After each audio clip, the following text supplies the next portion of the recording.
ವಿಶೇಷ ತನಿಖಾ ತಂಡ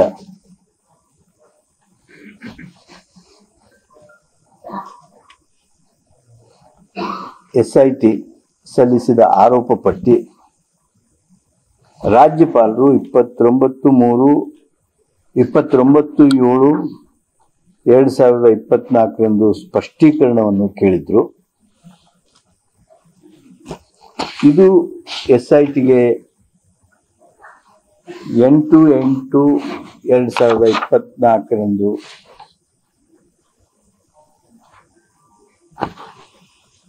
ಸಲ್ಲಿಸಲಾಗಿತ್ತು. SIT ಅವರು 16/8/2024 ರಾಜ್ಯಪಾಲರಿಗೆ ಅಗತ್ಯವಿರುವ ಸ್ಪಷ್ಟೀಕರಣಗಳನ್ನು ನೀಡಿದ್ದಾರೆ.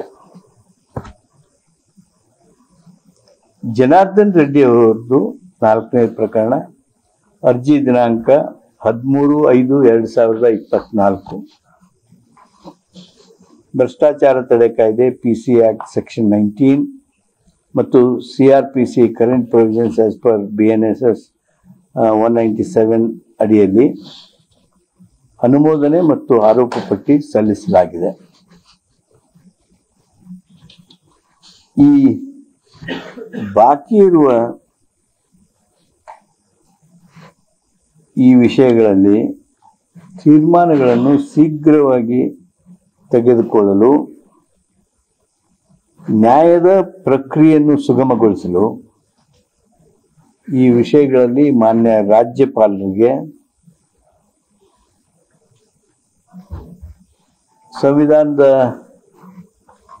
ಆರ್ಟಿಕಲ್ 163 ಅನ್ವಯ 163ನೇ ವಿಧಿ ಅನ್ವಯ ನೆರವು ಮತ್ತು ಸಲಹೆ ನೀಡಲು ಸಂಪುಟದ ಅವಕಾಶ ಏನಿದೆ ಅದನ್ನ ಬಳಸಿಕೊಂಡು ಮಾನ್ಯ ರಾಜ್ಯಪಾಲರಿಗೆ we have given aid and advice ನೀಡೋದಕ್ಕೆ ಕ್ಯಾಬಿನೆಟ್ ತನ್ನ ಅಪ್ರೂವಲ್ ಅನ್ನು ನೀಡಿದೆ. The approval of the cabinet is sought to provide aid and advice on these cases to the Honorable Governor under Article 163 of the Constitution of India, and the cabinet has approved it, and the advice will be sent to Governor. Sir, what will be the advice? The total quantity is, sir? I read out what was the advice.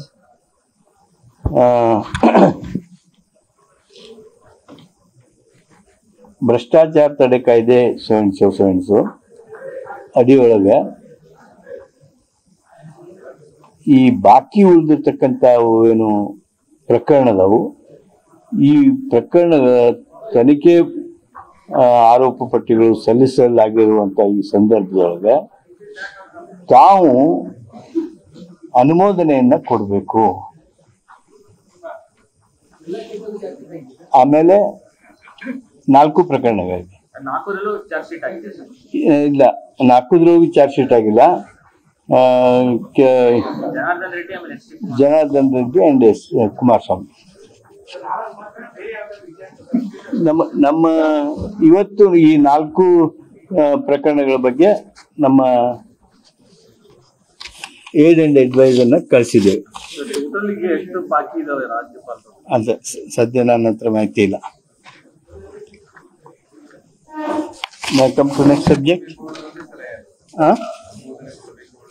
ಅನುಮೋದನೆ, ಪೂರ್ವಾನುಮೋದನೆ 17A and 218 or CRPC 197.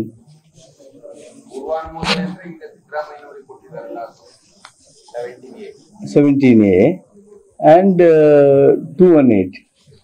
218 को prosecution sanction है. sanction है. CRPC ಅಲ್ಲಿ 197 ಇದೆ.